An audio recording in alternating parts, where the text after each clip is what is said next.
Casos clínicos de Luis Alegro.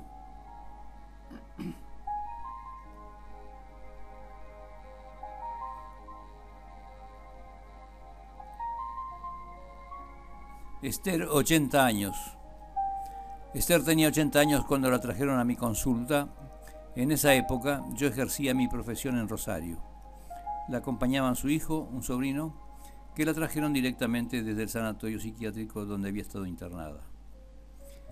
Su hijo, que ocupaba un alto cargo en la universidad, me informó que Esther venía padeciendo de un cuadro depresivo desde hacía aproximadamente un año.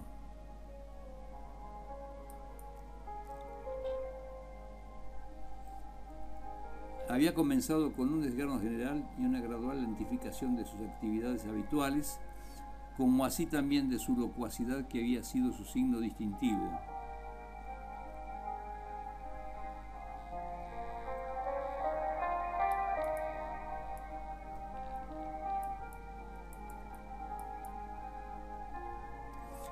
Lo que era su ágil conversación se había ido apagando paulatinamente para encerrarse cada vez más en un mutismo desalentador.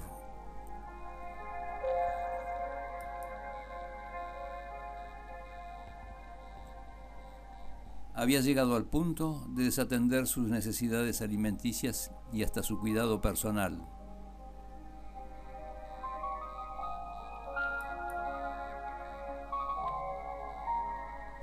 Últimamente se pasaba todo el día en su cama cumpliendo con una vida casi vegetativa.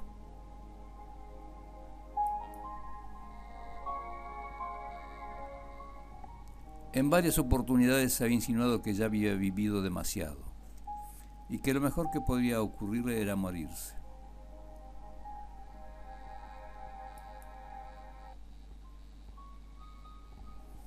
Desde Santa Fe, ciudad en donde vivía junto con su hijo, su nuera y sus dos nietas, había sido traída a un prestigioso psiquiatra de Rosario que había diagnosticado una melancolía involutiva y la sometió a una serie de electroshocks.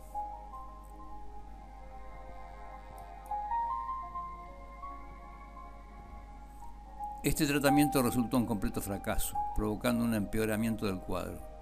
Esther no quería alimentarse y su peso disminuía en forma alarmante.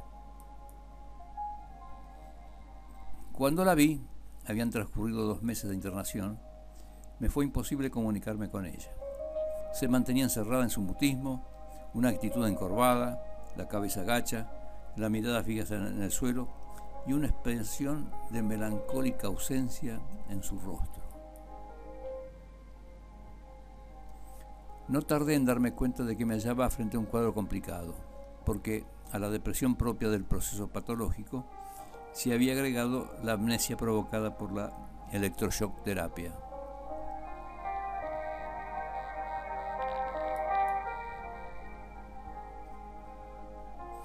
Esther no podía comunicarse por esa suerte de combinación que se daba en parte por el negativismo de quien no quiere vivir y en parte por el bombardeo eléctrico al que había sido sometida.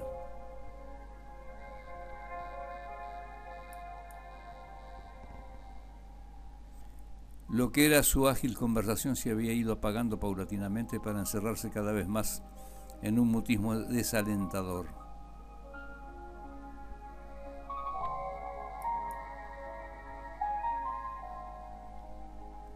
Había llegado al punto de desatender sus necesidades alimenticias y hasta su cuidado personal.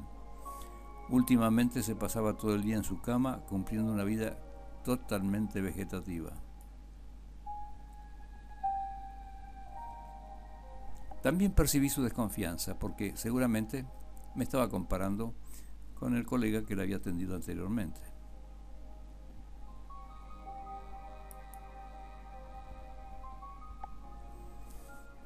Elaboré una estrategia.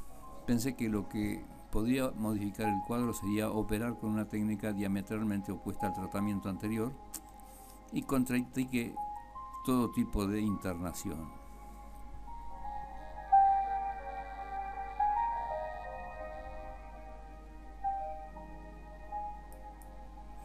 Me puse de acuerdo con los familiares que ella se quedaría viviendo temporariamente en Rosario, en casa de sus sobrinos, y que ellos la traerían diariamente a mi consultorio para efectuar su tratamiento.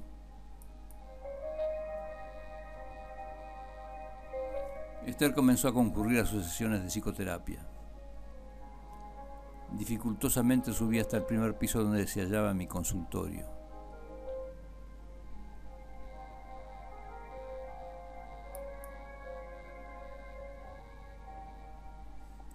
Entraba, se sentaba con la actitud encorvada, la cabeza gacha y la mirada fija en el suelo y su expresión de melancólica ausencia.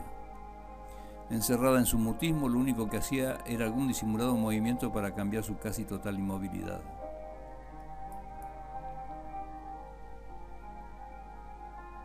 Por mi parte, poco podía hacer más que mantener una actitud de benévola y complaciente espera. Muda ella y mudo yo. Cuando llegaba el fin del tiempo estipulado para cada sesión, la despedía hasta el día siguiente. Un buen día, en medio de aquel pesado silencio, sonó estentóreamente el teléfono que me comunicaba con mi secretaria y quedé sorprendida con aquella brusca e inesperada irrupción. Yo había recomendado muy especialmente que durante mis sesiones no se me interrumpiese por ningún motivo, pero había ocurrido un imprevisto.